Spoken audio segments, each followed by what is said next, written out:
The rumor that turned our school into a full detective agency. So at my school, the most insane rumor ever wasn't about a student. It was about a janitor named Mr. Dawson, the quietest, most ordinary guy you could imagine. He wore the same navy jumpsuit every day, swept the halls like a ghost, and barely spoke more than 2 words to anyone. But one random Tuesday, everything changed. The rumor begins. It started when a freshman said he saw Mr. Dawson in the parking lot talking to a man in a black suit. He didn't hear anything, but the man allegedly handed him a small envelope.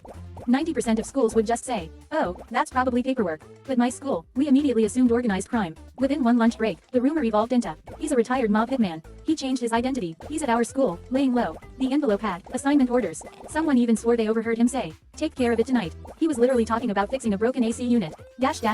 Students went full Sherlock Holmes. By the next week, people were following him from class to class, taking pictures of his mop bucket like it was evidence, writing theories on the cafeteria whiteboard, timing his lunch breaks, checking his Amazon deliveries. One kid even made a PowerPoint presentation titled, "Why Mr. Dawson is 100% in the Mafia." It had charts, it had graphs, it had dramatic background music. He got an A, because the teacher said, "At least you researched something." Then came the incident. One day, during third period, the fire alarm went off. But it wasn't a drill. Thick smoke started coming from the science lab. Everyone panicked, but suddenly, and I swear I'm not exaggerating, Mr. Dawson sprinted into the building before the firefighters arrived. He went full action hero mode. He disappeared into the smoke, and 30 seconds later came out holding the source of the fire. A burning trash can, like it was no big deal. He just walked out, coughing, put the trash can down, and said, "Kids shouldn't mix chemicals." And then, he went right back to sweeping the hallway. That moment alone added 20 new slides to the Mafia theory PowerPoint.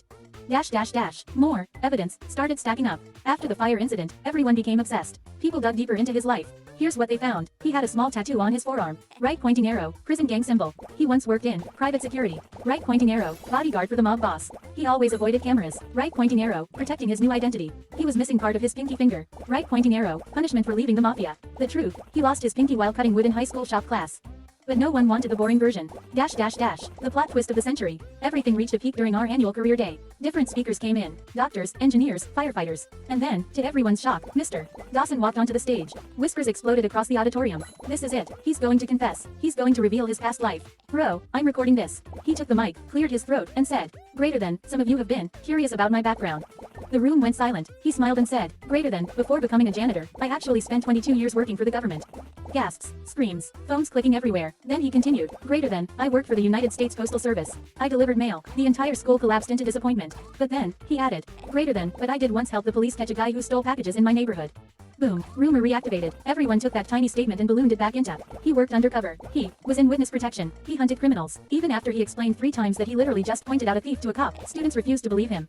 The legacy. By the time we graduated, Mr. Dawson had become a school myth, a legend, a walking conspiracy, a full-on character in our yearbook. His nickname, the janitor who knew too much. To this day, alumni still debate his real story. And when he retired, our school newspaper actually ran the headline, "Thank you for your service, Agent Dawson." He laughed, but he never denied it. Which, honestly, just made the rumor stronger.